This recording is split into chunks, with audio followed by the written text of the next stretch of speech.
The Irish Sea off County Cork, May 7th, 1915. 2:10 in the afternoon.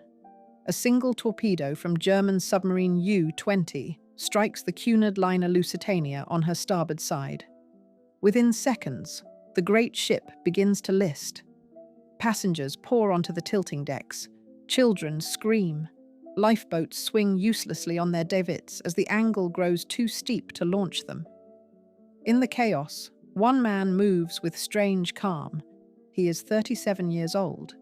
He wears a perfectly tailored suit. His name is Alfred Gwynne Vanderbilt, and he is one of the richest men in America. He cannot swim. Alfred knows this. He has always known this. Yet when a woman named Alice Middleton stumbles past him without a lifebelt, he removes his own and fastens it around her.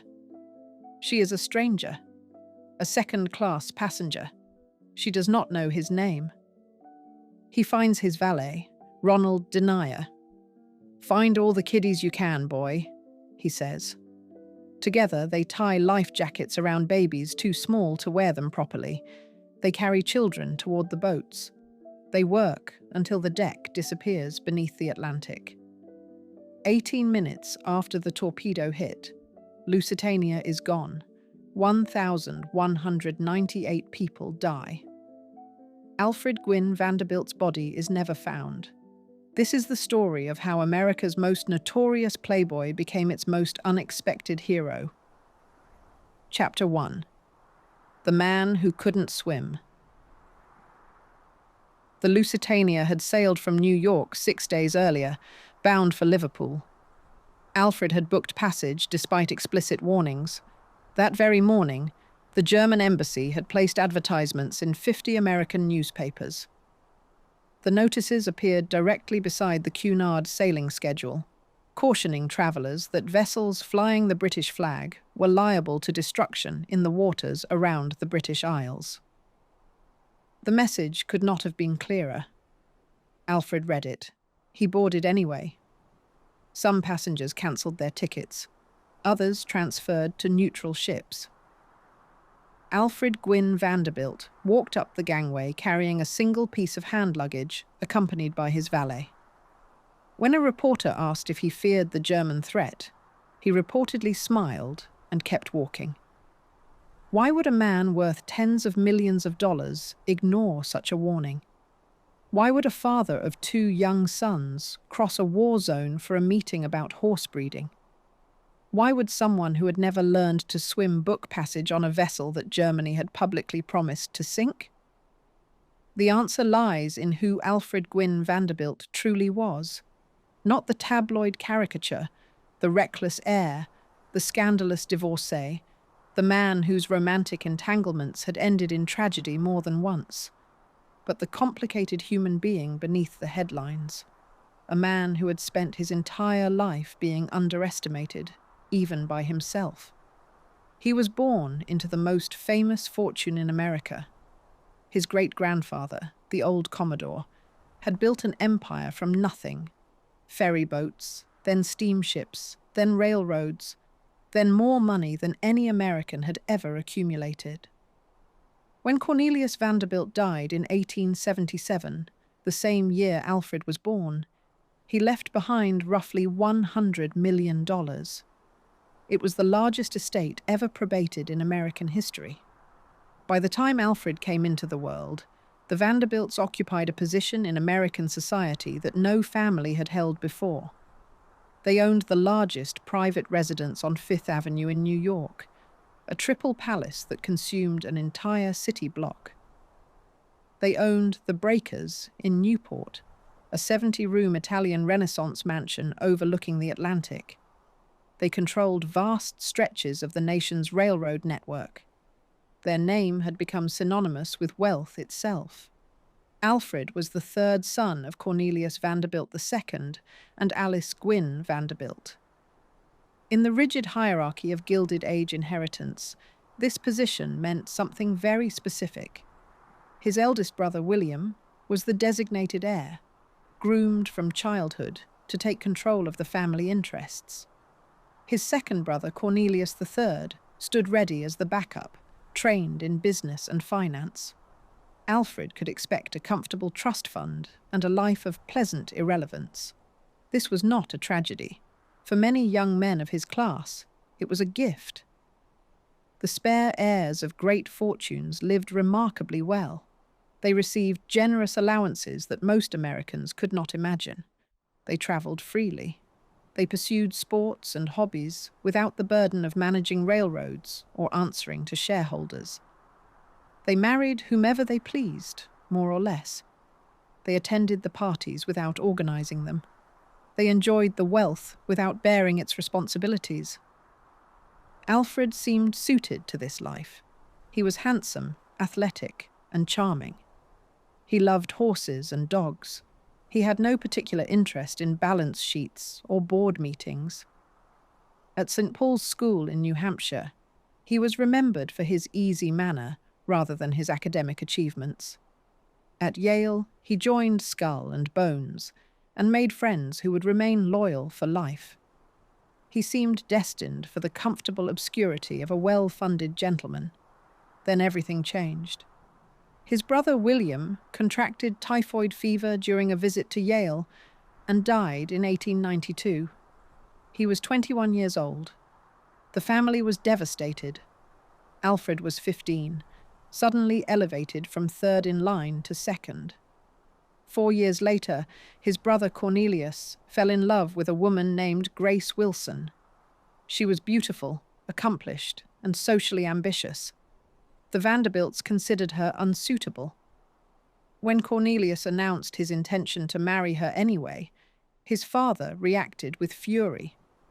According to family accounts, the elder Cornelius suffered a stroke the day after learning of the engagement. He never fully recovered. The marriage went forward. The father and son never reconciled. When Cornelius Vanderbilt II died in September of 1899, his will reflected his rage. The disobedient son received a fraction of what tradition demanded. 22-year-old Alfred, who had done nothing to earn his position except outlive one brother and avoid his father's wrath, suddenly found himself holding $42 million. $42 million in 1899. The sum is difficult to comprehend in modern terms. It represented roughly $1 billion in today's purchasing power. It could have purchased every building on several city blocks in Manhattan. It generated income of more than $2 million annually without touching the principal. Alfred could have spent $100,000 every month for the rest of his life and still grown wealthier. He also inherited something unexpected: the Congressional Gold Medal his father had received for lending his yacht to the Navy during the Spanish-American War. The medal represented service, sacrifice, duty. Alfred had done nothing to earn it. Perhaps that unearned honor haunted him for the next 16 years. Perhaps it explains why he stood on that tilting deck, handing away the only thing that could save him, looking for children to rescue. Perhaps Alfred Gwynne Vanderbilt spent his entire adult life waiting for a chance to deserve something. The newspapers would call him reckless. They would call him a playboy. They would call him a scandal waiting to happen. The survivors of the Lusitania would call him the bravest man they had ever seen. To understand how both descriptions could be true, how the same man could embody both carelessness and courage, we need to go back to the dynasty that shaped him, to the family whose expectations he could never escape, and whose legacy he would ultimately transcend in the most unexpected way imaginable. Chapter 2. The House That Cornelius Built. To understand Alfred Gwynne Vanderbilt, you must first understand the weight of his name. And to understand that name, you must go back to a 16-year-old boy working the ferry boats of New York Harbor in 1810. Cornelius Vanderbilt was born on Staten Island to a family of modest means. His father farmed and operated a small boat that carried goods across the harbor. There was no fortune, no social standing, no education beyond basic literacy. What the boy possessed instead was an almost frightening capacity for work and an instinct for opportunity that bordered on ruthless. By 18, he owned his own sailing vessel. By his mid-20s, he commanded a small fleet. He undercut his competitors on price, drove them into bankruptcy, then purchased their boats for a fraction of their worth. He earned the nickname Commodore, not from any military service, but from the sheer dominance he exercised over the waters around Manhattan. When steamships began to replace sailing vessels, he did not resist the change. He mastered it. When railroads began to eclipse steamships for long-distance transport, he pivoted again. By the 1860s, he controlled the New York Central Railroad and was assembling a network of lines that would eventually stretch from the Atlantic seaboard to Chicago. The Commodore was not a pleasant man. He swore constantly. He chewed tobacco and spat on expensive carpets. He conducted business with a brutality that shocked even his fellow robber barons. When competitors attempted to challenge his railroad monopoly, he allegedly declared that he would ruin them. He usually did. He married twice, fathered 13 children, and showed affection to almost none of them. His eldest son, William Henry, spent decades trying to earn his father's approval and largely failed. The Commodore considered William soft, too interested in farming, insufficiently ruthless for the work of empire building. Only late in life did he recognize that William's quieter competence might serve the family better than his own volcanic temperament. When the Commodore died in 1877, William Henry inherited the bulk of the estate. Within 8 years, he had nearly doubled it. The son, dismissed as inadequate, proved to be a financial genius of a different sort. Not a builder of empires, but a manager of them. He diversified investments, modernized operations, and avoided the public scandals that had followed his father. William Henry also began the transformation of the Vanderbilts from mere wealth into American aristocracy. He commissioned elaborate homes. He collected art. He cultivated relationships with the old money families who had previously looked down on railroad fortunes as vulgar. When he died suddenly in 1885, he left behind $200 million and a family poised to dominate Gilded Age society. His eldest son, Cornelius Vanderbilt II, took up the mantle. This was Alfred's father, and he was nothing like the men who came before him. Where the Commodore had been loud and profane, Cornelius II was reserved and deeply religious. Where William Henry had been quietly pragmatic, Cornelius approached life with an almost suffocating sense of duty. He taught Sunday school at St. Bartholomew's Church in Manhattan. He served on charitable boards. He believed that great wealth carried great responsibility, and he intended to meet that responsibility with appropriate gravity. He married Alice Claypool Gwynn, the daughter of a prominent Cincinnati lawyer. She was intelligent, cultured, and shared her husband's commitment to propriety. Together they would raise 7 children, 4 daughters and 3 sons, in an atmosphere of privilege tempered by strict moral expectations. The Vanderbilt children attended church regularly. They were taught that their name meant something, that their behavior reflected on generations past and future. Cornelius II expressed his values through architecture. In 1882, he commissioned a new family home at the corner of 5th Avenue and 57th Street in Manhattan. When completed, it would contain 154 rooms. It occupied an entire city block. The entrance hall alone could accommodate several ordinary houses. There were ballrooms, dining rooms, drawing rooms, a gymnasium, and servants' quarters for a staff of 30. This was not merely a home. It was a statement. The Vanderbilts had arrived at the pinnacle of American society, and they intended to stay there. But even 154 rooms in Manhattan could not satisfy the requirements of Gilded Age status. The truly wealthy maintained summer cottages in Newport, Rhode Island, though the word cottage drastically understated what these properties actually were. In 1893, Cornelius commissioned the most ambitious of them all. The breakers would take 2 years to build. The architect, Richard Morris Hunt, designed it in the style of a 16th-century Italian palazzo, drawing inspiration from the great houses of Genoa and Turin. The construction employed hundreds of workers and craftsmen from around the world. Marble came from Italy and Africa. Rare woods arrived from tropical forests.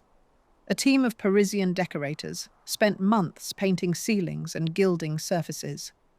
The finished mansion contained 70 rooms arranged around a great hall that rose nearly 50 feet to an elaborately painted ceiling. The dining room seated dozens beneath crystal chandeliers. The morning room featured walls covered in platinum leaf. Every surface proclaimed the same message: this family has reached heights that others cannot imagine. Cornelius II did not build these homes for pleasure. He built them for legacy. He believed that the Vanderbilt name would endure for centuries, that his children and grandchildren would carry forward the standards he had established, that the fortune would grow and the family would remain at the center of American life indefinitely.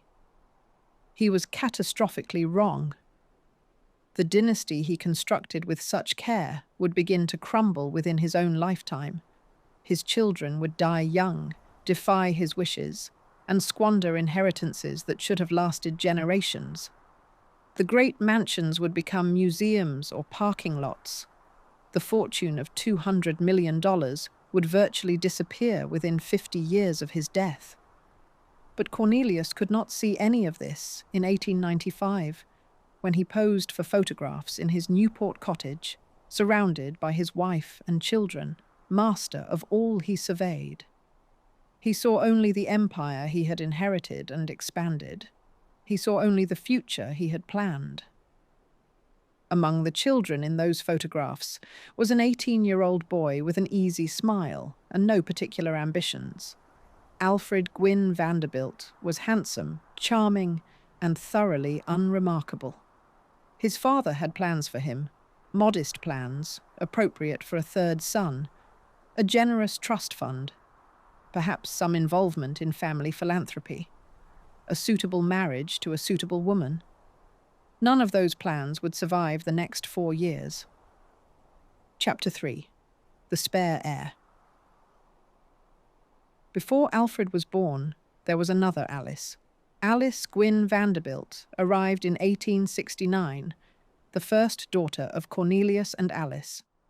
She was 5 years old when diphtheria swept through the nursery in 1874. The disease killed her within days.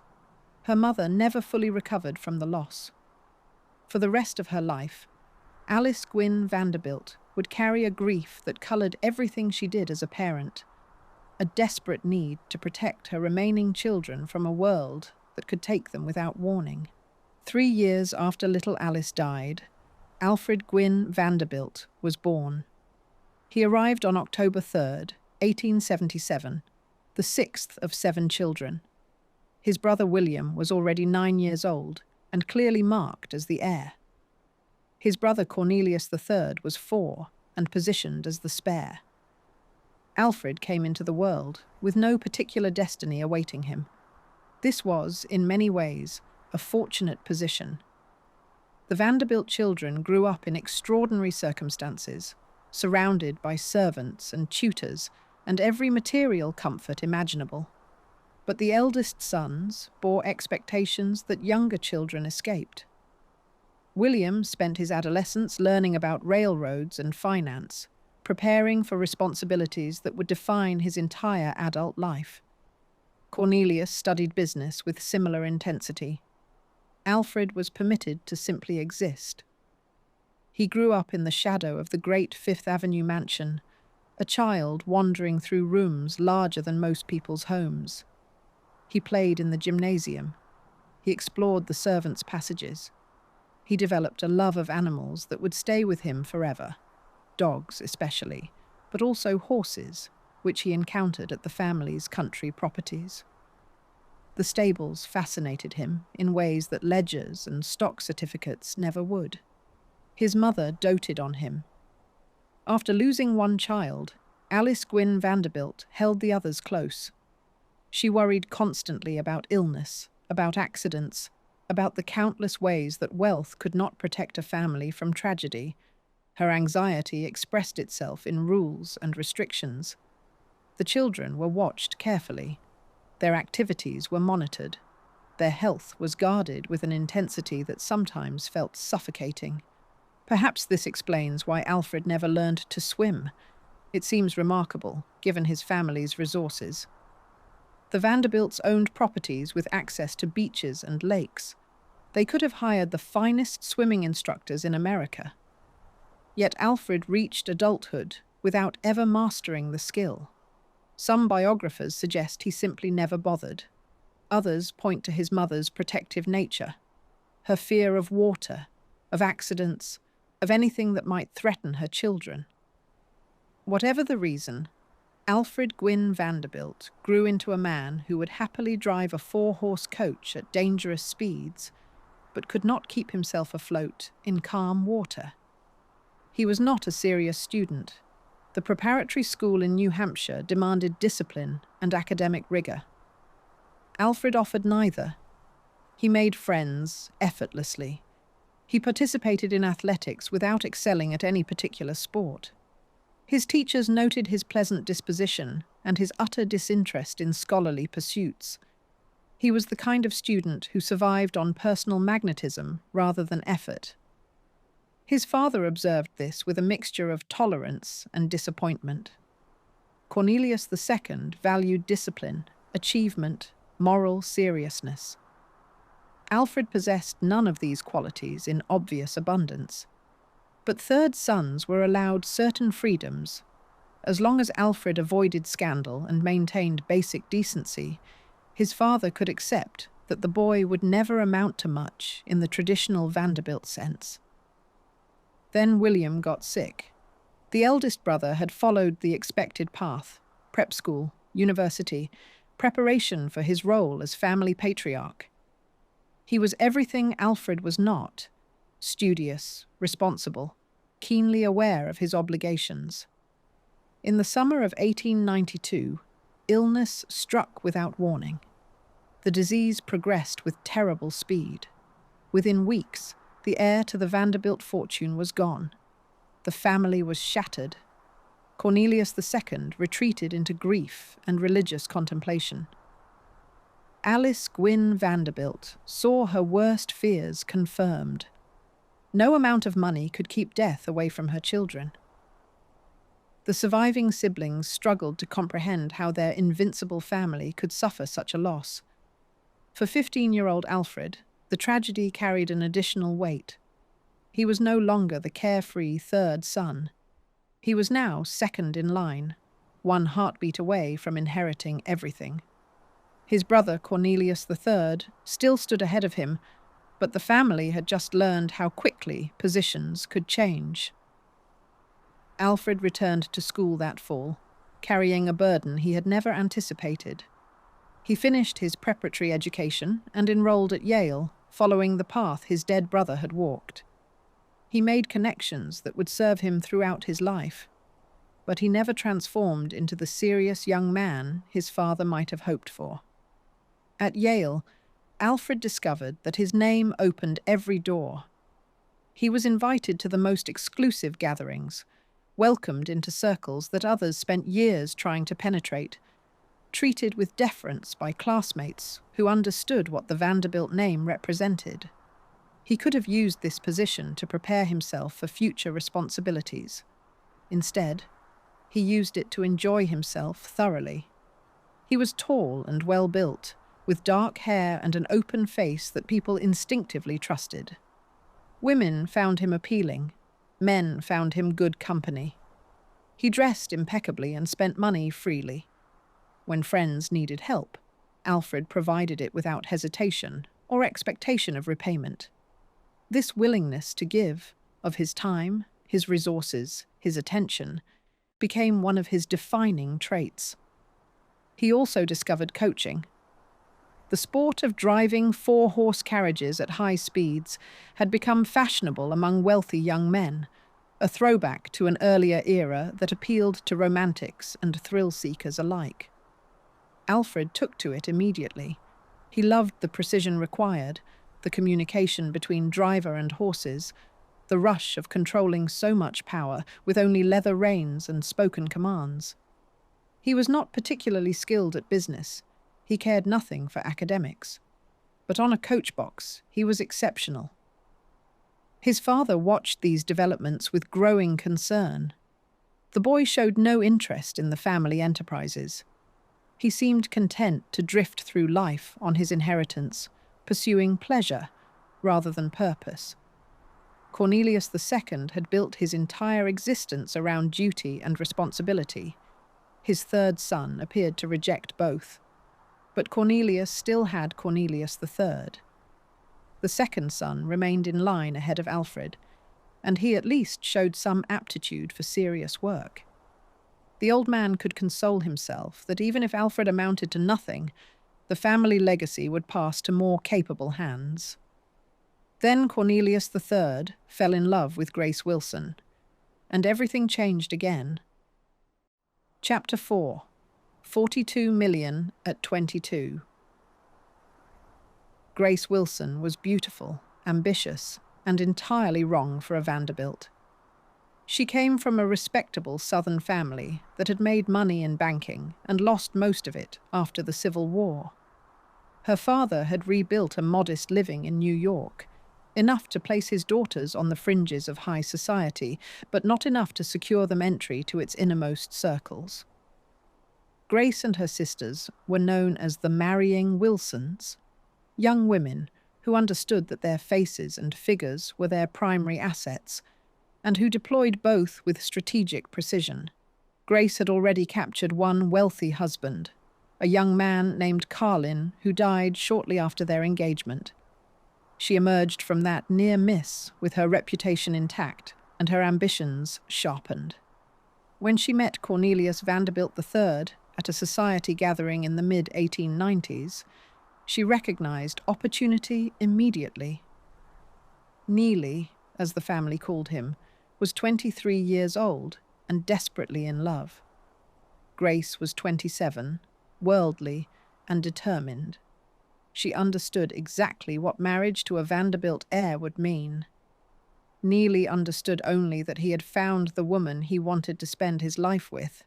His parents were horrified. The objections were numerous and emphatic. Grace was older than Neely, a minor scandal in itself. She came from a family of social climbers with a reputation for aggressive matchmaking. She had no holdings of her own. Most damning in Alice Gwynne Vanderbilt's eyes, Grace was simply not their kind of people. The Vanderbilts had spent decades transforming themselves from rough-edged railroad money into polished American aristocracy. Grace Wilson threatened to undo all of that careful work. Cornelius II forbade the marriage.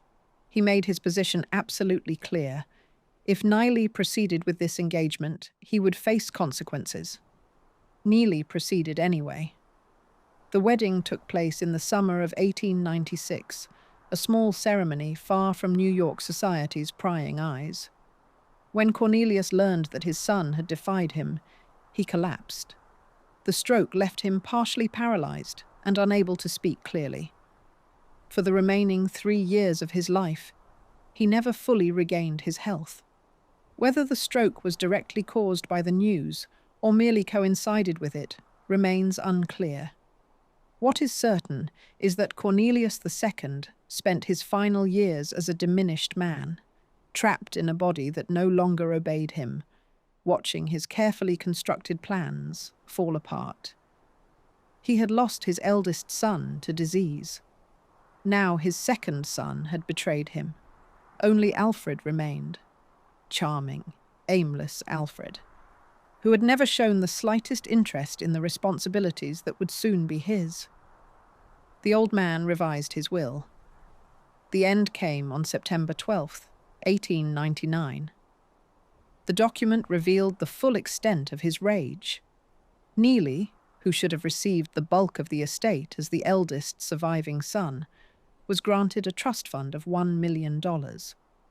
It was a substantial sum by ordinary standards, but a deliberate humiliation by Vanderbilt measures, less than 3% of what his position entitled him to expect. Alfred received nearly everything else. The numbers were staggering.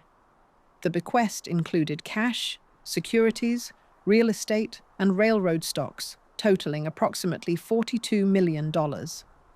It also included the family's Fifth Avenue mansion, Oakland Farm in Newport, and various other properties.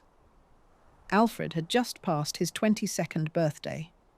He now controlled more capital than most American industrialists accumulated in entire lifetimes. He also received an object that puzzled him: his father's Congressional Gold Medal. It was a symbol of service, of putting national interest above personal comfort. Alfred stared at it and felt nothing but confusion. What had he ever done to deserve such a thing? The young man found himself in an impossible position. He held this immense sum only because his father chose to punish his brother. His good luck was built entirely on Neely's disgrace. Alfred's response surprised everyone. Within months of the will being settled, he approached his brother with a proposal. Alfred would transfer $6 million to Neely, not as a loan, not with conditions, but as an outright gift. It was roughly 15% of his entire holdings, an almost incomprehensible amount to simply give away. The gesture accomplished several things. It eased Alfred's conscience over benefiting from his father's vindictiveness. It restored some measure of financial security to Neely and Grace. And it established something important about Alfred's character. When he saw an injustice, even one that benefited him personally, he felt compelled to address it. Neely accepted the money. The brothers remained on civil terms for the rest of Alfred's life, though they never grew close. Grace Wilson Vanderbilt eventually achieved the social acceptance she had always craved, outliving nearly everyone who had initially rejected her and becoming a fixture of New York society well into the 20th century. Alfred, meanwhile, faced a question he had never anticipated. What does a man do with $42 million and no particular purpose? He could have followed his father's example, dedicating himself to charity and church work and the sober management of family interests. He could have entered business, using his capital to build something of his own. He could have pursued politics, as some affluent men of his generation did. Instead, Alfred chose pleasure. He bought horses. He traveled to Europe. He entertained lavishly and tipped extravagantly. He became a familiar figure at racetracks and coaching meets, at house parties and society balls. He was generous to friends and strangers alike, distributing money with a casualness that both charmed and alarmed those around him. His mother watched with quiet despair.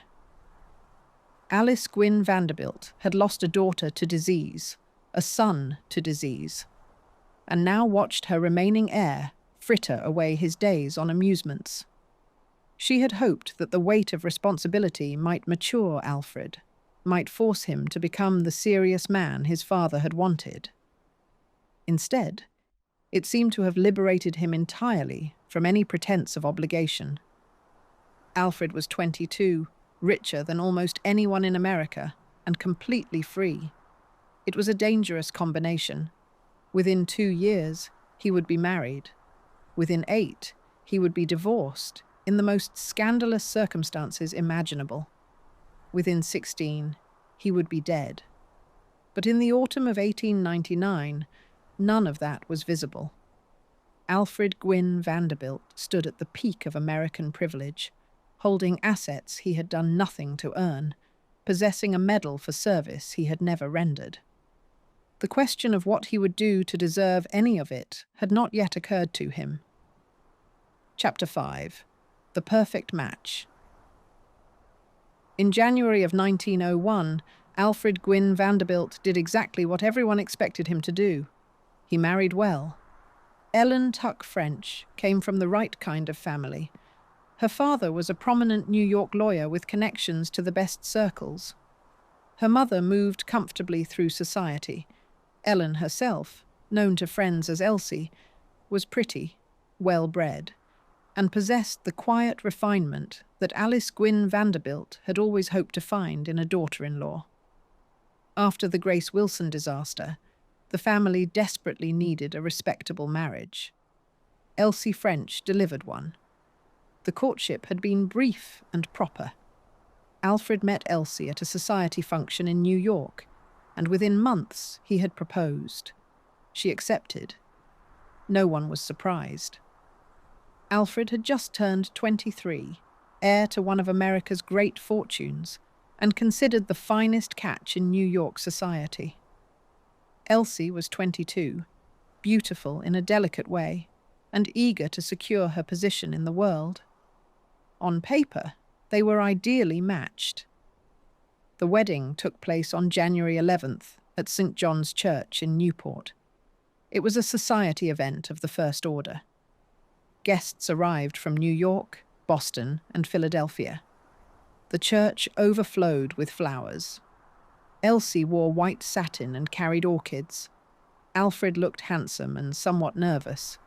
Newspapers across the country carried descriptions of the ceremony, the gowns, the decorations, the guests. America was fascinated by its young aristocracy, and the Vanderbilts remained the most fascinating family of all. Alice Gwynne Vanderbilt wept with relief. Her wayward son had finally done something right. He had chosen a suitable bride, conducted a proper courtship, and married in a manner befitting his station. Perhaps, she allowed herself to hope, this would be the making of him. Perhaps marriage and family would provide the purpose that money alone had not. For a brief period, this hope seemed justified. The newlyweds settled into life together with apparent contentment. They divided their time between New York and Newport, entertaining friends and fulfilling their social obligations.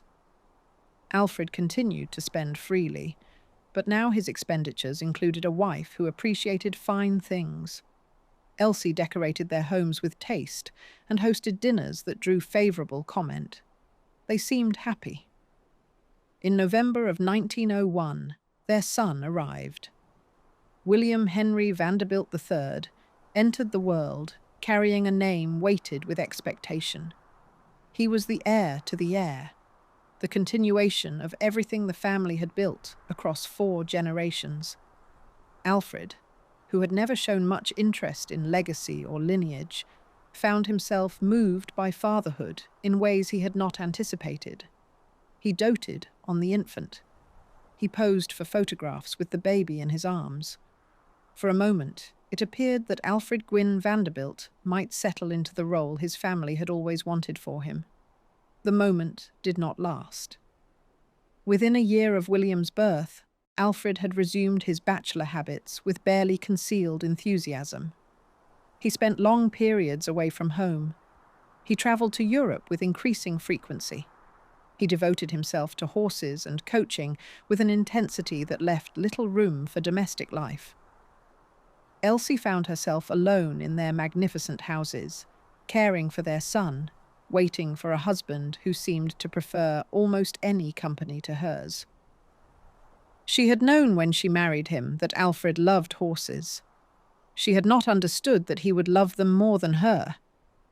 The problem was not infidelity, not yet. The problem was absence. Alfred discovered that he was happiest when driving a coach through the English countryside, surrounded by fellow enthusiasts who shared his obsession. He found that he preferred the company of stable hands and horse breeders to the society matrons who populated Elsie's drawing rooms.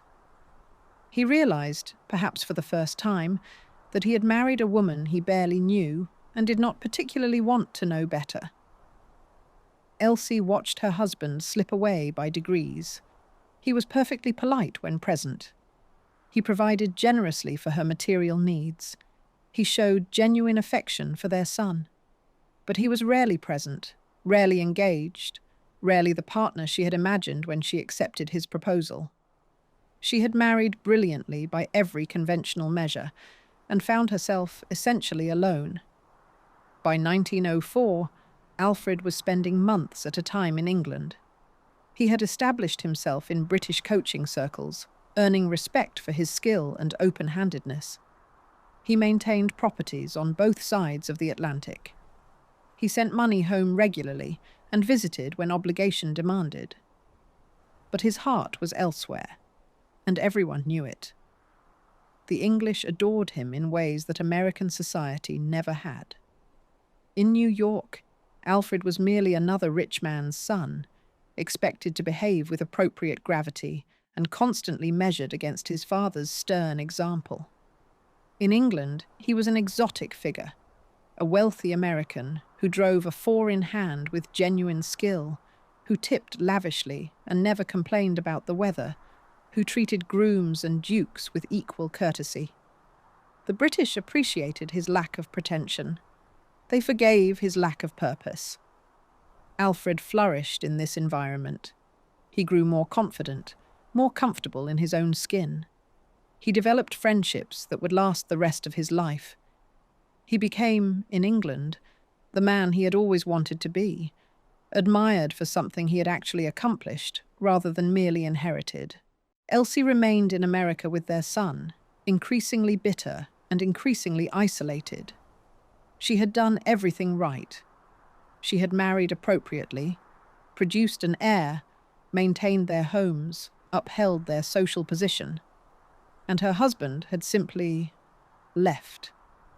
Not dramatically, not scandalously, but gradually and thoroughly.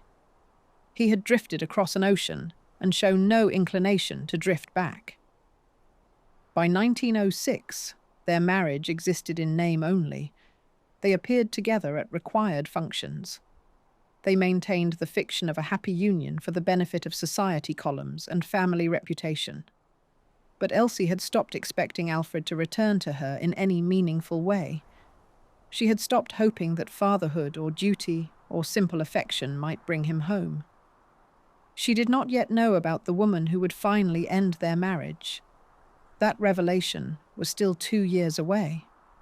For now, Elsie French Vanderbilt waited in her Newport cottage, raising her son alone, married to a man who had discovered that immense wealth could buy passage to a better life, one that did not include her.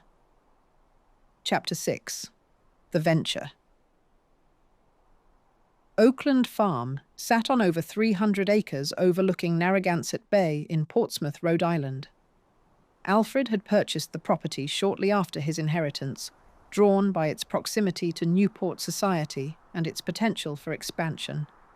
Other wealthy men built summer cottages. Alfred built a temple to horses. The centerpiece was the riding ring. When completed, it measured 265 feet long and 125 feet wide, enclosed beneath a ceiling that rose 65 feet above the earthen floor. It was the largest private equestrian facility in the world. On rainy days, Alfred could exercise an entire team of carriage horses without stepping outside. On winter evenings, gas lamps illuminated the vast interior while snow piled against the windows. The stables housed dozens of animals at any given time. Alfred acquired horses the way other collectors acquired paintings, constantly, expensively, with an eye for quality that improved year by year. He employed grooms, trainers, veterinarians, and stable hands. He studied bloodlines and conformation. He could assess a horse's potential within minutes of watching it move. But Oakland Farm was merely practice. The real proving ground lay 3,000 miles away. Coaching in England was not a hobby. It was a tradition approaching religious significance. The great male coaches of the 18th and early 19th centuries had connected British cities before the railways came, and the men who drove them had achieved legendary status.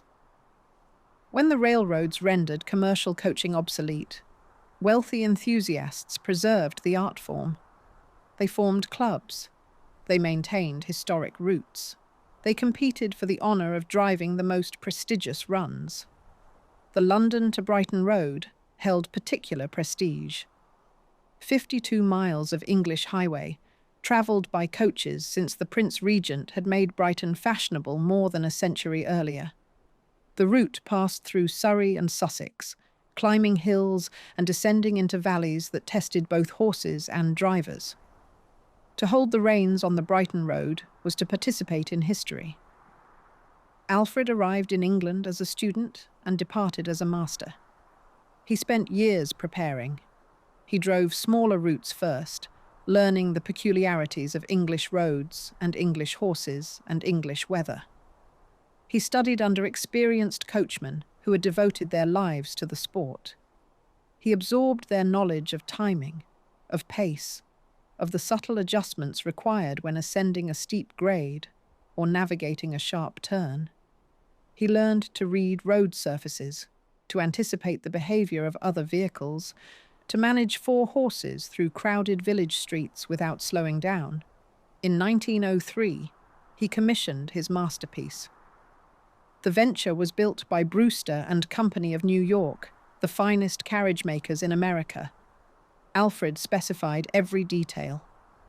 The body was painted in his racing colours. The ironwork was forged to exact tolerances. The seats were positioned for optimal visibility and control. When completed, the coach represented the pinnacle of American craftsmanship, adapted to English sporting traditions. Alfred shipped the venture to England and began driving it on public roads.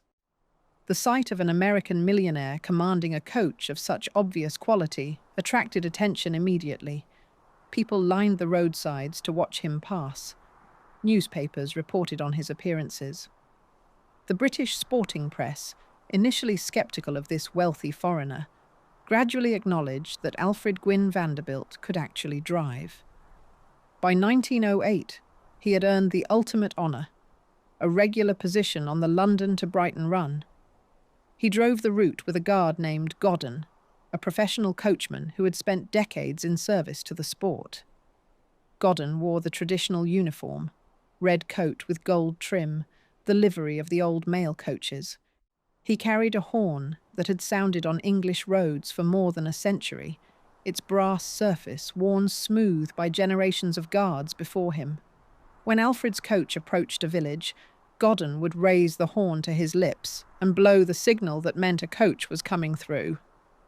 The sound had not changed in 100 years. The thrill it produced had not diminished. Alfred drove the Brighton Road regularly for the next 7 years. He became a fixture on the route, recognised by villagers and innkeepers and stable boys along the way. He stopped at the Burford Bridge Hotel for refreshments. He changed horses at predetermined points with military precision.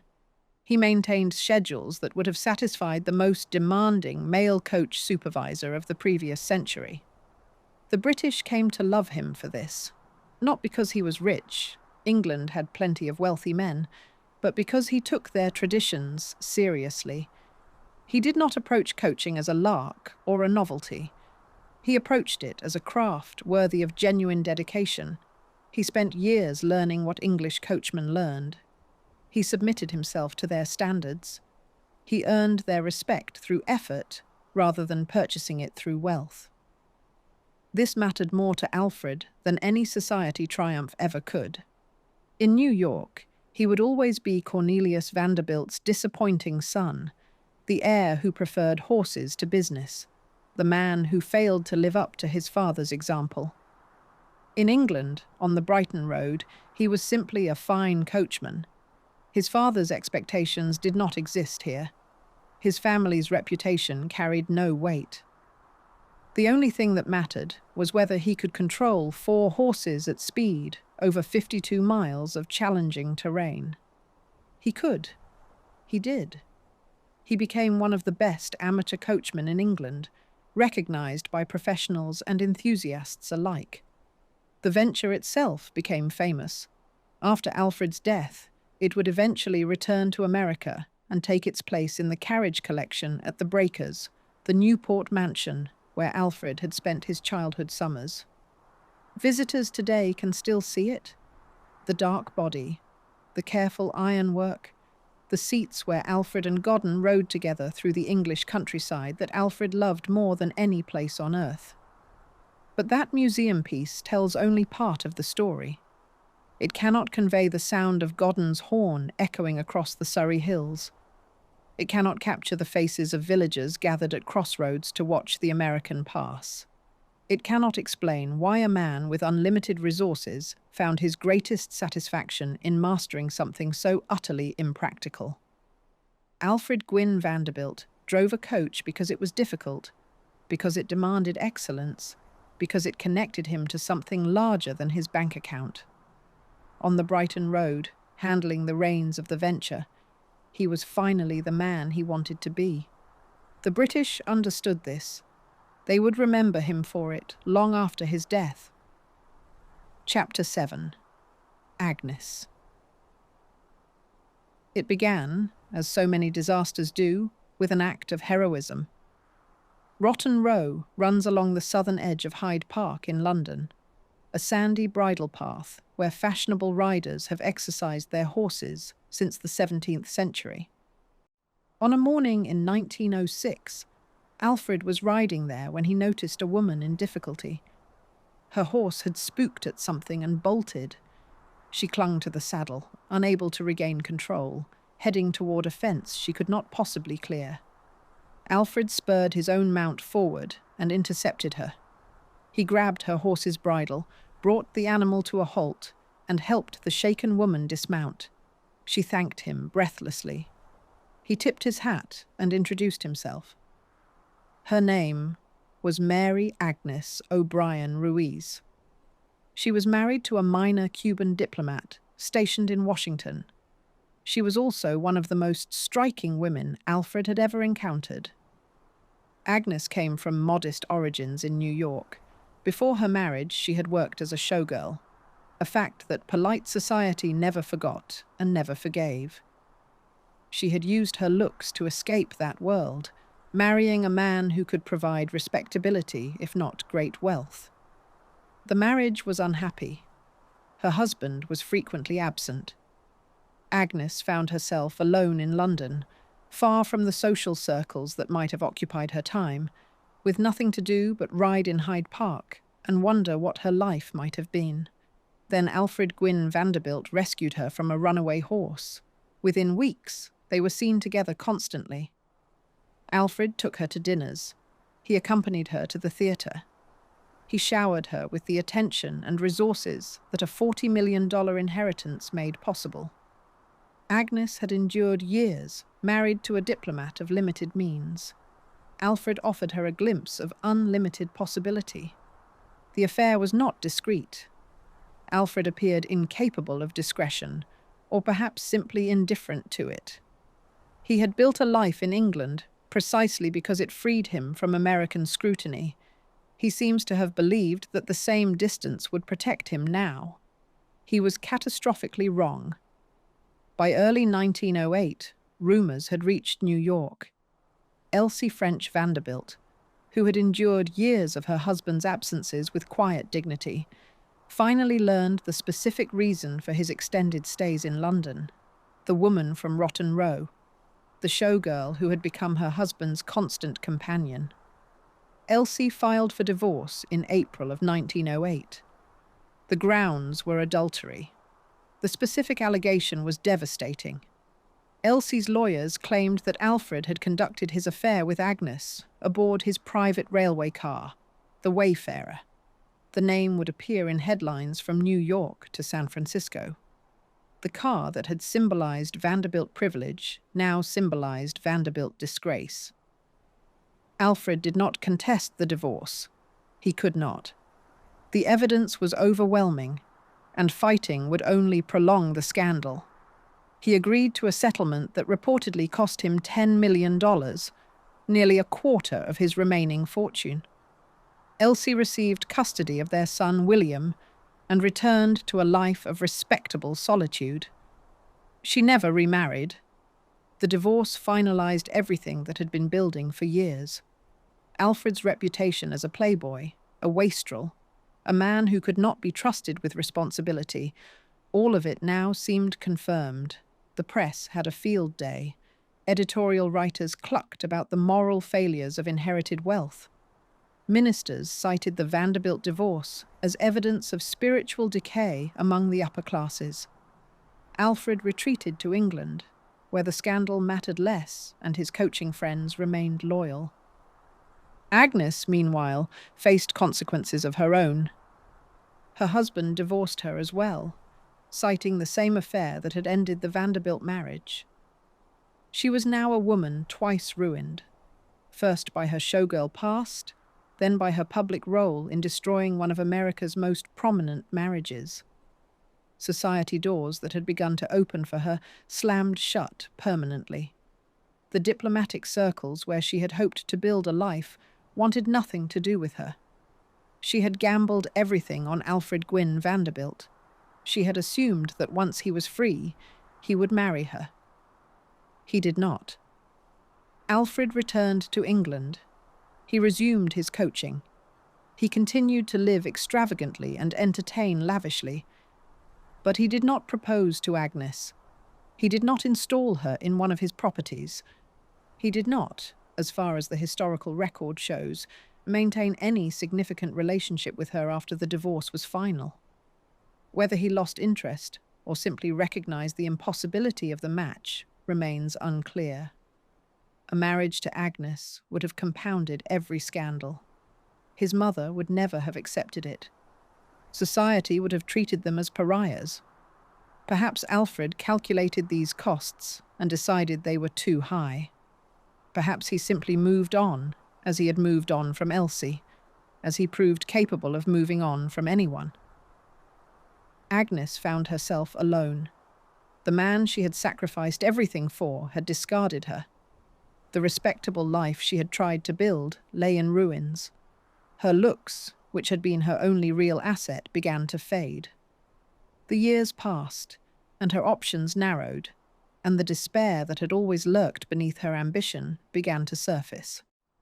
In 1914, Agnes checked into a London hotel. She was 40 years old. She had no husband, no protector, no prospects. The war that would soon engulf Europe had already begun to disrupt the social world she had tried so hard to enter. She took poison and died alone. The press reported her death briefly. Most accounts connected her to the Vanderbilt scandal of 6 years earlier. The woman in the Vanderbilt divorce case became her permanent epitaph. She had lived 39 years before meeting Alfred and 6 years after. None of that mattered to history. She would be remembered only as a footnote to someone else's story. Alfred learned of her death while preparing for his own voyage to England. He was scheduled to sail on the Lusitania in May of 1915, just months after Agnes died. What he felt upon hearing the news, guilt, sorrow, indifference, he kept to himself. The scandal had faded by then. Alfred had rebuilt some measure of respectability through a second marriage to a woman who suited him far better than either Elsie or Agnes ever had. He had 2 young sons who adored him. He had his coaching, his horses, his English friends, who judged him by his skill with the reins rather than his failures with women. But Agnes O'Brien Ruiz had died in a London hotel room, alone and forgotten, because she had once caught the eye of a wealthy man in Hyde Park. Alfred would carry that weight, along with everything else, onto the ship that would take him to his death. Chapter 8. Margaret. She understood him in ways that Elsie never had. Margaret Emerson came from a fortune built on headaches. Her father, Isaac Emerson, had invented bromo seltzer in the 1880s, a fizzing remedy for hangovers and migraines that made him one of the wealthiest men in Baltimore. Margaret grew up surrounded by the same privileges Alfred knew: grand houses, European travel, the peculiar isolation of great wealth. She also grew up with horses. The Emersons bred thoroughbreds. Margaret learned to ride almost before she could walk. She developed an eye for horseflesh that rivaled any professional trainer's. She understood the difference between a horse that looked impressive and a horse that could actually perform. This was not a decorative interest cultivated to attract suitors. This was genuine expertise, earned through years in the saddle and countless hours studying bloodlines and conformation. When she met Alfred, she recognized a kindred spirit immediately. Margaret was not an obvious match for a Vanderbilt. She was a divorcee. She had married young, discovered her husband unsuitable, and ended the marriage with the same decisiveness she applied to everything else. In 1911, divorced women still carried significant social stigma. For Margaret to marry one of America's most notorious divorced men would compound the scandal for both of them. Neither seemed to care. Alfred had spent the years since his divorce from Elsie rebuilding his life in England. The Agnes Ruiz affair had damaged his reputation, but time and distance had softened the scandal. He was 34 years old, wealthy beyond measure, and lonely in ways he rarely acknowledged. His coaching friends provided companionship. His horses provided purpose. But he had no partner, no one who truly understood the life he had built. Margaret filled that void completely. They met through mutual acquaintances in the equestrian world. The exact circumstances have been lost to history, but their courtship moved quickly once it began. Alfred discovered that he could talk to Margaret about horses for hours without boring her.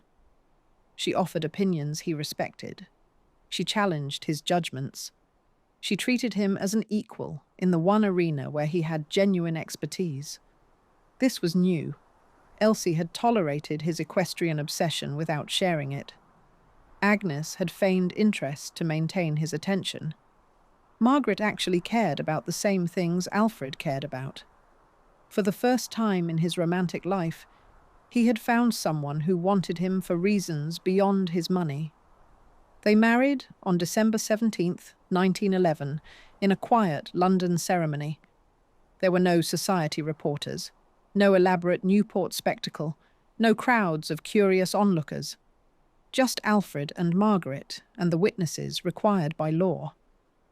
After the circus of his first wedding and the scandal of his divorce, Alfred wanted nothing more than privacy. Margaret, equally weary of public scrutiny, agreed completely. The marriage transformed him. Friends who had known Alfred for years noticed the change immediately. He seemed calmer, more settled, less driven by the restless energy that had characterized his 20s. He still drove his coaches and maintained his stables and entertained visitors at Oakland Farm. But there was a contentment in him now that had been absent before. He had found his match. In September of 1912, Margaret gave birth to their first son in London. They named him Alfred Gwynne Vanderbilt, Jr. The boy arrived healthy and strong, and Alfred, who had always shown affection for his son William from his first marriage, proved to be an even more devoted father the second time around. Perhaps he had matured. Perhaps Margaret's influence had softened him. Perhaps he simply understood, at 35, what he had not understood at 24. 2 years later, in 1914, their second son arrived.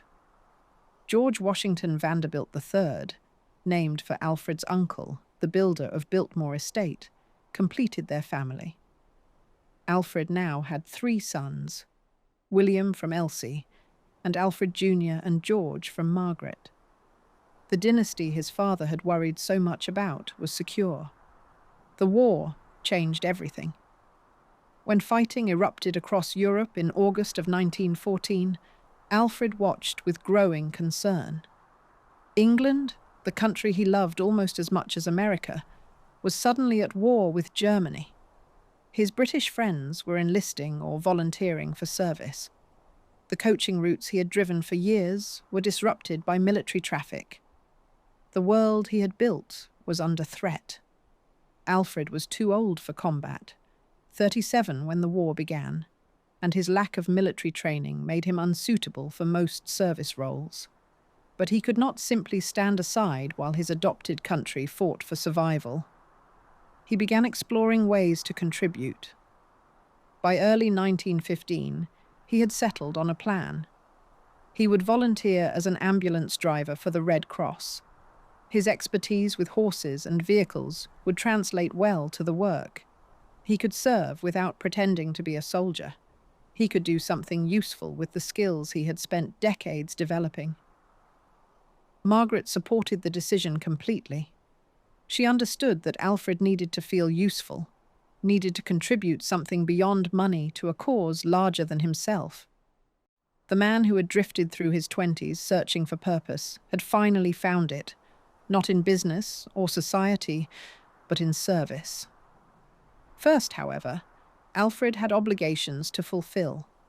He served as a director of the International Horse Breeders Association, and the organization had scheduled meetings in England for May of 1915. He would sail to London, attend to his responsibilities, and then begin his volunteer work. Margaret would remain in America with the children. The Atlantic crossing had become dangerous. German submarines patrolled the waters around the British Isles, and passenger ships were not immune to attack. Alfred saw no reason to risk his family on the voyage. He would go alone, complete his business, and return as quickly as possible. On the evening of April 30th, 1915, Alfred and Margaret attended the theatre in New York. The play was called A Celebrated Case, a melodrama about false accusations and eventual vindication. They sat in excellent seats and enjoyed each other's company. After the performance, they returned home to say goodnight to their sleeping sons. The next morning, Alfred would board the Lusitania. Margaret watched him pack with a mixture of pride and unease. The German embassy had published warnings about travelling on British ships. Friends had urged Alfred to book passage on a neutral vessel instead. He dismissed their concerns with characteristic confidence. The Lusitania was fast, well defended, and carried American passengers. Surely the Germans would not dare attack her. Margaret kissed her husband goodbye. She held him a moment longer than usual. She would never see him again. Chapter 9. Sailing into War. The Lusitania dominated Pier 54 in New York Harbor like a floating palace. She measured nearly 800 feet from bow to stern. Her 4 great funnels rose high above the deck, painted in Cunard's distinctive red and black. She could carry more than 2,000 passengers and crew across the Atlantic in less than a week. When launched in 1907, she was the largest and fastest ocean liner in the world. 8 years later, she remained one of the most impressive ships afloat. Alfred arrived at the pier on the morning of May 1st, 1915. His valet Ronald Denier followed with the luggage. The scene was chaotic, porters shouting, passengers embracing family members, stewards directing traffic up the gangways. Somewhere in the crowd, a man was handing out copies of the morning newspapers. The warning was impossible to miss. The German embassy had purchased advertising space directly beside the Cunard sailing schedule. The notice declared that travellers sailing on British ships did so at their own risk. The waters around the British Isles were a war zone. Enemy vessels would be destroyed without further notice. Alfred had seen similar warnings before. He folded the newspaper and continued toward the ship. At the gangway, he encountered Charles Frohman. The Broadway producer was perhaps the most powerful man in American theatre. He controlled a network of playhouses across the country and had launched the careers of countless actors. He was also a friend of Alfred's, and they had spent the previous evening together at a performance of one of Frohman's productions. Frohman walked with difficulty. Rheumatism had left him dependent on a cane, and his health had declined noticeably over the past year. but he refused to cancel his London trip. He had business to conduct, plays to supervise, a theatrical empire that demanded his attention on both sides of the Atlantic. The two men greeted each other and made their way aboard together. First class on the Lusitania offered accommodations that rivaled the finest hotels in New York. Alfred's stateroom featured mahogany paneling, brass fixtures, and windows overlooking the ocean. The dining saloon seated hundreds beneath a dome of stained glass. The smoking room provided leather chairs and an endless supply of cigars.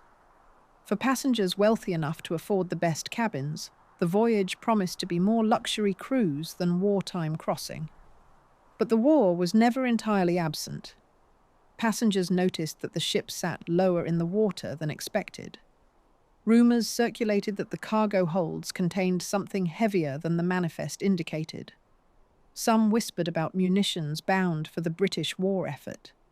Others dismissed such talk as paranoid speculation. The Lusitania was a passenger liner, not a military vessel.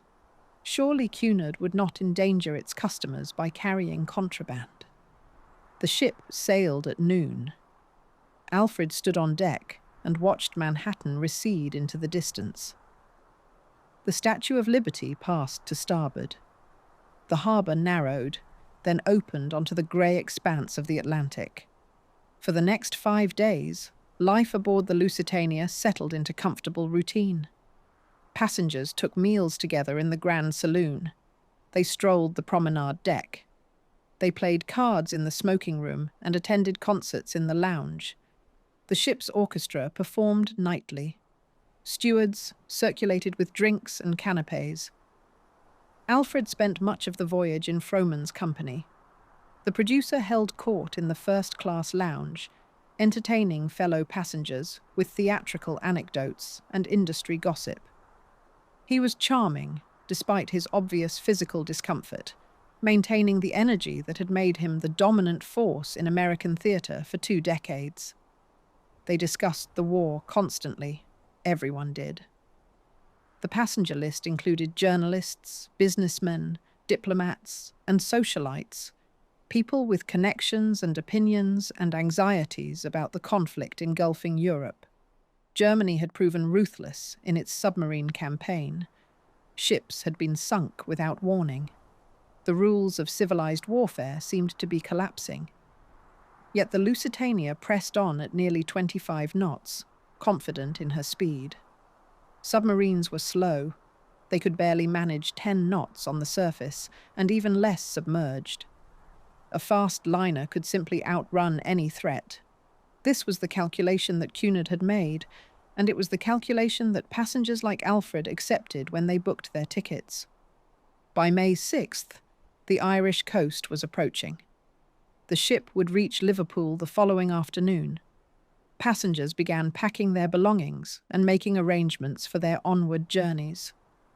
The crossing had been smooth and uneventful. The German warnings had proven to be empty bluster. That evening, Captain William Turner received wireless messages warning of submarine activity in the waters ahead. He ordered the lifeboats swung out on their davits, ready for rapid deployment. He instructed the crew to close the watertight doors and secure all portholes. He reduced speed slightly and altered course to bring the ship closer to the Irish shore. The passengers noticed none of this. They dressed for dinner, drank champagne, and retired to their staterooms for a final night at sea. Alfred wrote a letter to Margaret. The contents have been lost to history, but he likely assured her that the voyage had been pleasant, that he would cable upon arrival, that he missed her and the boys. He likely mentioned his plans for the meetings ahead and his eagerness to begin his Red Cross work. He probably did not mention the submarines. The morning of May 7th dawned grey and misty off the southern coast of Ireland. The Lusitania had slowed further during the night, waiting for the tide that would allow her to enter Liverpool harbour. She was now making perhaps 18 knots, still fast, but not the racing speed that had been her greatest defence. At noon, the fog began to lift. The Irish headlands emerged from the haze, green and rocky and reassuringly close. Passengers gathered on deck to watch the coastline pass. After nearly a week at sea, land was a welcome sight. Alfred ate lunch in the first-class saloon. The meal was unhurried, the conversation pleasant. Frohman was there, along with several other acquaintances Alfred had made during the crossing. They discussed their plans for London, their business obligations, the plays and parties that awaited them. At approximately 2:00, Alfred excused himself from the table. He walked out onto the deck for some fresh air. The sun had broken through the clouds. The sea was calm.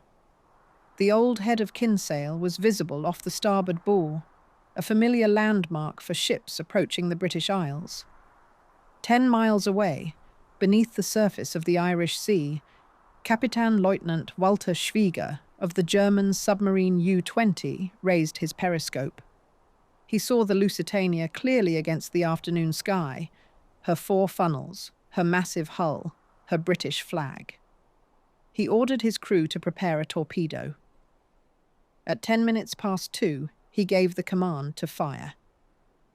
Chapter 10. Greater love hath no man. The torpedo struck without warning. One moment, passengers were finishing lunch and strolling the decks. The next, a massive explosion ripped through the forward hull below the waterline. The ship shuddered violently. Dishes crashed to the floor in the dining saloon. Passengers stumbled and fell. A column of water, coal dust, and debris erupted high above the deck. Then came a second explosion, far larger than the first. Historians still debate what caused it. The torpedo alone should not have produced such devastation. Some believe the blast ignited coal dust in the nearly empty bunkers. Others suspect that munitions hidden in the cargo hold detonated. Whatever the cause, the second explosion tore through the Lusitania's starboard side and sealed her fate. The ship began to roll almost immediately. Captain Turner ordered the lifeboats launched, but the list made deployment nearly impossible. The Lusitania carried 48 boats, enough for every passenger and crew member aboard. In theory, an orderly evacuation could have saved nearly everyone. In practice, the 15-degree list to starboard rendered half the boats useless. Those on the port side swung inward over the deck, unreachable. Those on the starboard side swung outward over the water, hanging too far from the ship's side for passengers to board safely. Crew members struggled with ropes and davits. Passengers pushed toward any boat that seemed ready to lower. In the chaos, several boats were released before they were properly loaded. They plunged into the sea and capsized, spilling their occupants into the frigid Atlantic. Alfred was on deck when the torpedo hit. He felt the ship lurch beneath him and understood immediately what had happened. The warnings, the submarines, the war zone, everything he had dismissed now became terrifyingly real. He had perhaps 15 minutes to live, and he knew it. A man in his position might have fought his way to a lifeboat. He had the strength, the social standing, the sheer force of personality to claim a seat. First-class passengers were already pushing toward the boats, demanding priority, invoking their status. Alfred could have joined them. Instead, he went looking for children. Survivors would later describe what they witnessed. A tall man in a dark suit moving through the crowds with eerie composure, not running, not shouting, not pushing. Simply walking from group to group, asking if anyone needed help, lifting small children in his arms, directing families toward the boats that still seemed functional. He found his valet Ronald Denier near the first-class entrance. Denier was young, strong, and clearly terrified. Alfred gave him an order that would be remembered for a century. "Find all the kiddies you can, boy." Together, they worked through the tilting corridors and listing decks. They gathered children who had been separated from their parents. They tied life jackets around infants too small to wear the bulky devices properly, threading ropes through armholes, cinching straps around tiny bodies, improvising solutions that might keep a baby afloat long enough to be rescued. Alfred had no life jacket of his own. Whether he had lost it in the chaos or never retrieved one from his stateroom, he was working without any protection. For a man who could swim, this would have been acceptable. For Alfred, it was a death sentence he had apparently accepted. Charles Frohman, the Broadway producer who had boarded with Alfred 6 days earlier, faced his own reckoning. His rheumatism made movement difficult, and he could not navigate the tilting decks without assistance. Friends tried to help him toward the boats, but Frohman seemed strangely calm. "Why fear death?" he reportedly said. "It is the most beautiful adventure in life." He quoted the line from one of his own productions, a play about Peter Pan that he had brought to the American stage. Frohman did not survive. As the ship's angle steepened, Alfred encountered a woman struggling to reach the boats. Her name was Alice Middleton, and she was traveling in second class. She wore no life jacket. She was sobbing, overwhelmed by terror, certain she would die. Alfred removed his own life jacket.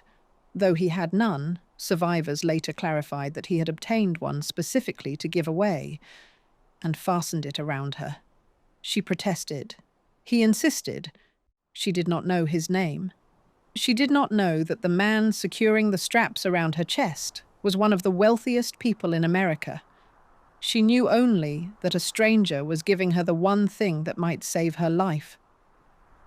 He sent her toward a lifeboat and turned back into the chaos.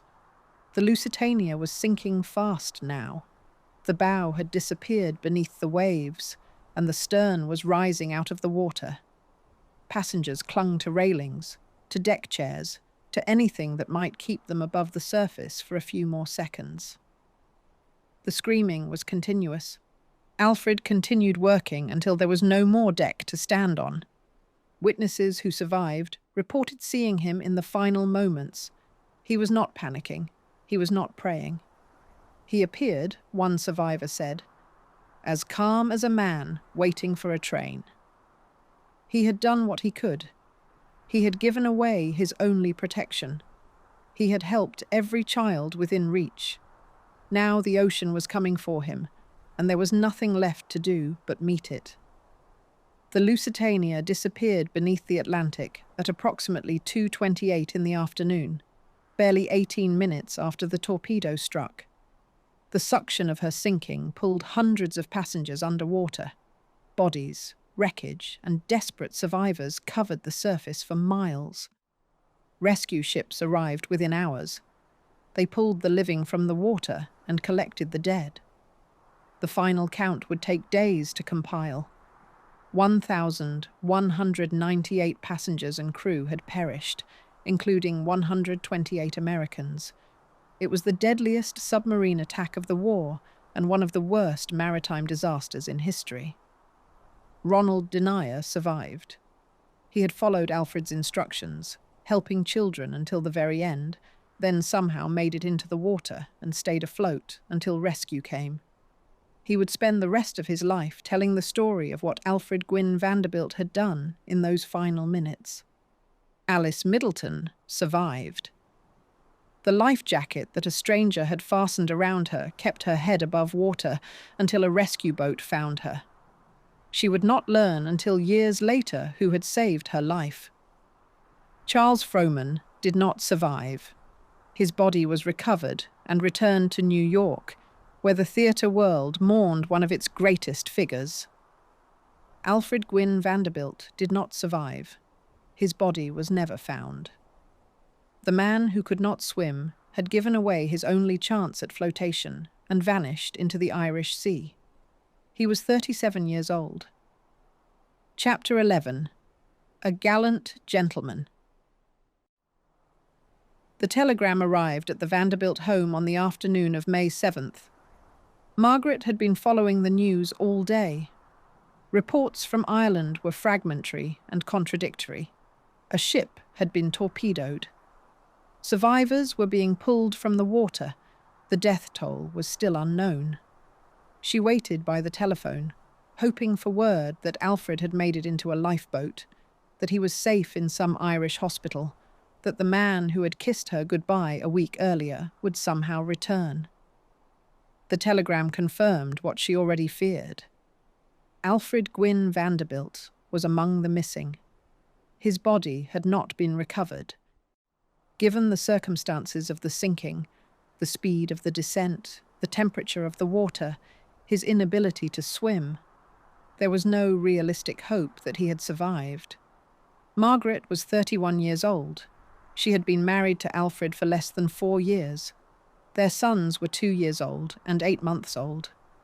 She was now a widow, solely responsible for 3 children and the remnants of a fortune that had once seemed inexhaustible.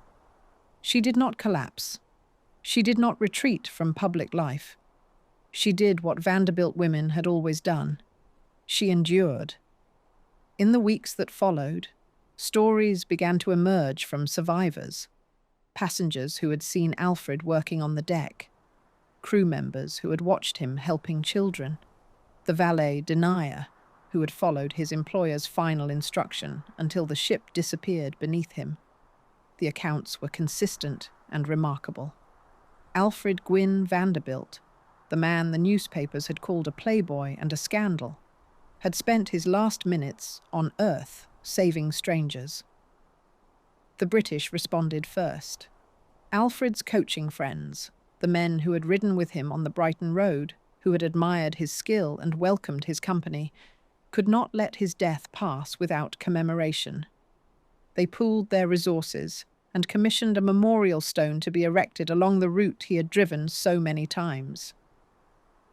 The monument stands today on the A24 between London and Worthing, near the village of Holmwood in Surrey. It bears an inscription that captures exactly what Alfred meant to the men who knew him best. In memory of Alfred Gwynne Vanderbilt, a gallant gentleman and a fine sportsman who perished in the Lusitania, May 7, 1915. This stone is erected on his favourite road by a few of his British coaching friends and admirers. A gallant gentleman. The phrase would have seemed absurd a decade earlier, when Alfred was making headlines for his divorce and his affairs, and his apparent indifference to anything beyond his own pleasure. Now it seemed precisely accurate. In Newport, 50 of Alfred's American friends contributed to a different memorial. They erected a fountain in his honor, a permanent reminder of the man who had grown up among them and died so far from home. The fountain still stands, though few visitors today understand its significance. Margaret made her own tribute. She purchased an estate in Massachusetts and named it Holmwood, after the English village where Alfred's memorial stood. She would live there for decades, raising her sons, preserving her husband's memory, refusing to remarry despite numerous offers. Whatever Alfred had been to the world, he had been a good husband to her. She would honour that for the rest of her life. The sons grew up in their father's shadow. William, Alfred's firstborn from his marriage to Elsie, was 13 when his father died. He had seen Alfred only intermittently during his childhood, shuttled between divorced parents who lived on different continents. But he carried the Vanderbilt name and the expectations that came with it. He would eventually enter politics, serving in the Rhode Island state legislature before being elected governor in 1938. William Henry Vanderbilt III brought a measure of public service to a family that had long preferred private privilege. Alfred Jr. was only 2 when his father perished. He had no memories of the man, only photographs and stories, and the weight of a famous name.